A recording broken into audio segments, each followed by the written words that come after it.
বাংলাদেশে নির্বাচনের তফসিল ঘোষণার সাথে সাথে একটা বাজারের মধ্যে একটা বিশাল প্রভাব পড়ছে।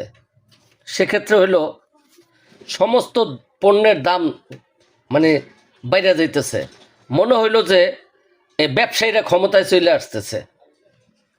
আজকে দেখেন আমি যেই পণ্যটা বিক্রি করি সেটা হলো এলপি গ্যাস।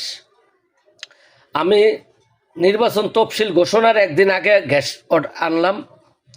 গ্যাসের দাম নিল আমার থেকে 1150 টাকা, আমি বিক্রি করি 1250 টাকা, 100 টাকা প্রফিট করে।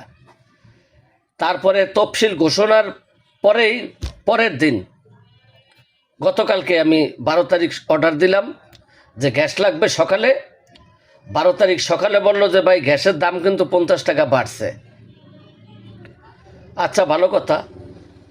বিকেলে আবার ফোন দিলাম, ভাই গ্যাস তো পাঠাইলেন না, 1200 টাকা বললেন। কয় গ্যাসের দাম ভাই বাড়ছে। আমি কই বাড়ছে মানে সকাল না 1200 বললেন। কয় না ভাই, গ্যাস এখন 1300 টাকা দাম পড়বে, আপনাদের কেনা পড়বে 1300, মানে 150 টাকা বাইরে গেল একদিনের ব্যবধানে। পরে আমি বললাম যে ভাই তো গ্যাস পাঠায়েন, গ্যাস আর তারা পাঠায় নেয়। আজকে 13 তারিখ, আমি 13 তারিখ আজকে 2টা বাজে আমি এক ডিলারে ফোন দিলাম যে ভাই গ্যাস কত রেট এখন। অন্য আর এক ডিলারে ফোন দিলাম, কয় ভাই গ্যাসের দাম তো এখন বাড়ছে। আমি জিজ্ঞেস করলাম কত, কয় এখন 1300 টাকা। আমি বললাম তাহলে গ্যাস আমারে কয়টা গ্যাস দেন। কয় ভাই গ্যাস তো এখন দেওয়া যাবে না, গ্যাস নাই আমাদের কাছে, আরও দাম বাড়তে পারে, এই কথা বলল। তাই এখন দেখেন এই গ্যাসের ব্যাপারটাই দেখেন, সরকার কিন্তু নির্বাচন ঘোষণা করার সাথে সাথে দ্রব্যমূল্যতে যে এফেক্ট পড়তেছে। গ্যাসটা তো সাধারণ মানুষ কিনে ব্যবহার করবে, 150 টাকা তার বেশি দিয়ে কিনতে হবে, বা এইটা 200 টাকাও চলে দিতে পারে।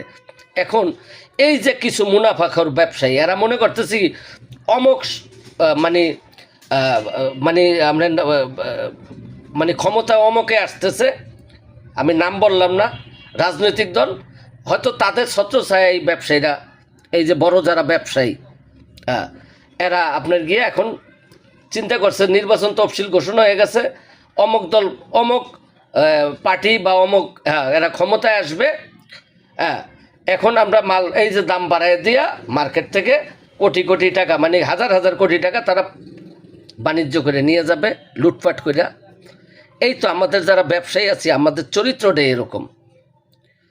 তফসিল ঘোষণা মানে কি ইউনূস সরকারের আর ক্ষমতা নাই, চলে যাচ্ছে।